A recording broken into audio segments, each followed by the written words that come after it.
నియోజకవర్గం ముసునూరు మండలం రమణకపేట గ్రామంలో CPI ML liberation party committee సమావేశాన్ని ఏర్పాటు చేశారు. కామ్రేడ్ చారు మన్సుదా 52వ వర్ధంతి మరియు 50వ పార్టీ వ్యవస్థాపక దినోత్సవ ఘనంగా జెండా ఆవిష్కరణ చేశారు. జూలై 28, 29, 30 తేదీల్లో జరుపుకోవాలని కమిటీ అభిప్రాయపడింది. కార్యదర్శి వేముల బక్కయ్య మాట్లాడుతూ రమణకపేట, చెక్కపల్లి, గుల్లపూడి గ్రామాలలో జెండా ఆవిష్కరణలు జరుగుతాయని, ఈ కార్యక్రమంలో సభ్యులందరూ పాల్గొని జయప్రదం చేయాలని కోరుతూ కొన్ని తీర్మానాలు ప్రవేశపెట్టారు. అరుంధతి నగర్ దళిత కాలనీలో సమస్యలు వెళ్లుకుని పోయాయని, సమస్యలను కూటమి ప్రభుత్వం అమలు జరపాలని డిమాండ్ చేశారు. సిపిఐ ఎంఎల్ లిబరేషన్ పార్టీ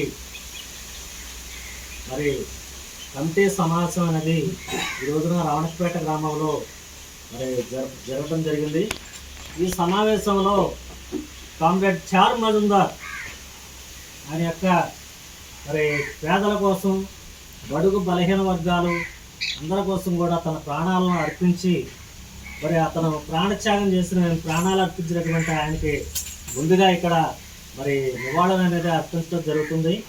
ఈ సందర్భంగా రేపు 28, 29, 30 తేదీల్లో మరి పార్టీ జెండాల ఆవిష్కరణ జరపాలనేది కూడా ఈ కమిటీలో తీర్మానం చేయడం జరిగింది. మరి అలాగే ఈ తీర్మానం చేస్తూ మరి యొక్క కార్యక్రమాన్ని ఒక క్యాంపెయిన్గా తీసుకోవాలని కూడా ఇక్కడ నిర్ణయించడం జరిగింది. రేపు 28వ తేదీన ఏదైతే ఉందో రమణకపేట సెంటర్లో ఈ జెండా ఆవిష్కరణ కూడా ఇక్కడ ఉన్న వాళ్ళందరూ కూడా రమ్మని కూడా మరి ఆహ్వానించడం జరిగింది. దీనికి కమిటీ అనేది కూడా అమలు జరగడం జరిగింది. అలాగే ఈ కమిటీలో గ్రామంలో ఉన్నటువంటి కొన్ని మేజర్ సమస్యలు, ముఖ్యంగా ఎస్సీ దళిత వాడలు ఏవైతే ఉన్నాయో ఎస్సీ దళిత వాడలో మరి వేళ్ళూరుకొని పోయి ఉన్నాయి ఈ సమస్యలు వేళ్ళూరుకు పోయి ఉన్నాయి. ఈ సమస్యల్ని పరిష్కరించాలని గత ప్రభుత్వంలో హయాంలో కూడా దీన్ని నిర్లక్ష్యం చేశారు.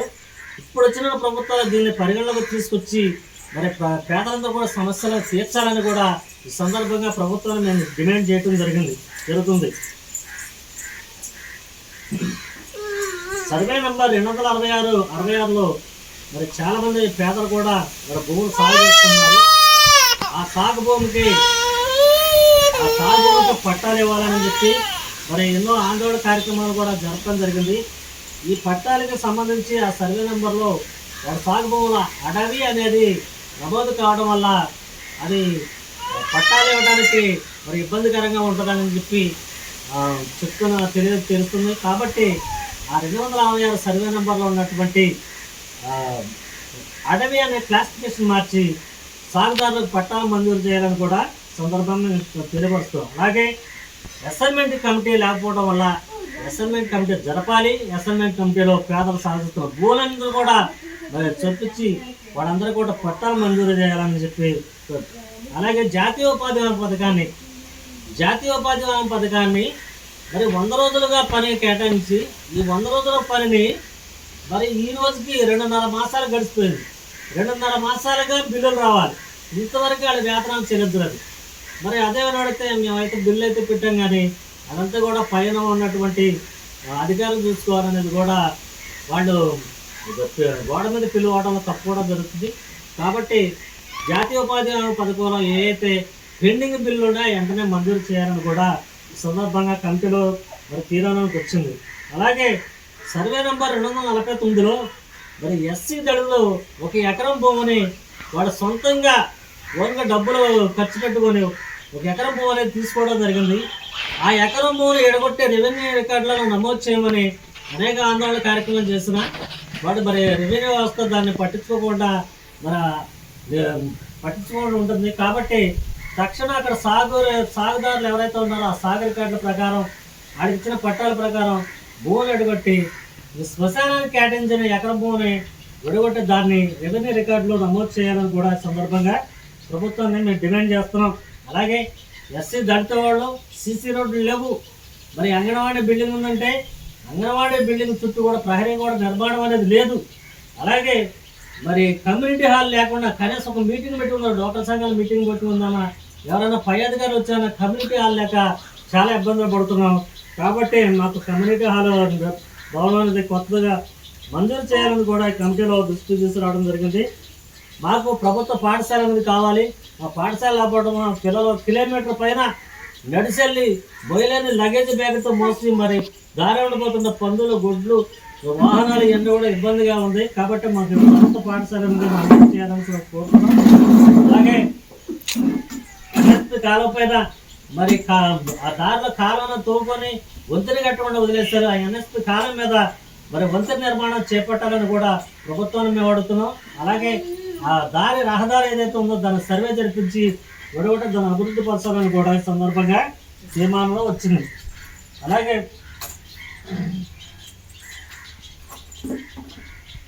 జిల్లా పరిషత్ ఆట స్థలం ఆక్రమణ గురవడం వల్ల ఈ జిల్లా పరిషత్ ఆట స్థలం లేకపోవడం వల్ల పిల్లలు ఆడుకోవడానికి స్థలం అనేది లేదు. దీని మీద కూడా గత ప్రభుత్వం ఏమైనా కూడా మేము ఎన్నో ఆందోళన కార్యక్రమాలు చేపట్టాము. కానీ అధికారులు దాని మీద చర్య అనేది తీసుకోవట్లేదు. తక్షణ కూటమి ప్రభుత్వం ఏదైతే ఉందో మరి ఆ జిల్లా పరిషత్ స్థలాన్ని స్వాధీనపరుచుకొని అక్కడ ఉన్న ఆక్రమణలో ఉన్నటువంటి వాళ్ళని మరి ఎవరైతే ఆ ఇళ్ల స్థలాలు ఇల్లు అనేది లేవో మరి వాడు కూడా ఇల్లు అనేది కూడా మరి మంజూరు చేసి ఆ స్థలాన్ని పాఠశాలకి స్వాధీనపరచాలని కూడా ఈ సందర్భంగా మేము ప్రభుత్వాన్ని డిమాండ్ చేయడం జరుగుతుంది. అలాగే కొత్తగా ఇళ్ల స్థలం అనేది మరి శాంక్షన్ ఇవ్వడం జరిగింది. దాన్ని ఒక మోడల్ కాలనీగా మరి చేపట్టాలని కూడా సందర్భంగా ఈ కమిటీలో మేము చేస్తున్నాము. పశువుల హాస్పిటల్ లేక పశువుల హాస్పిటల్ పడిపోయే పరిస్థితి. పశువుల హాస్పిటల్ తక్షణం కూల్చేయండి అని చెప్పి మేము ఆందోళన కార్యక్రమాలు చేపట్టడం జరిగింది. కానీ ఈ రోజు కూడా ఆ పశువుల హాస్పిటల్ కూల్చేయలేదు.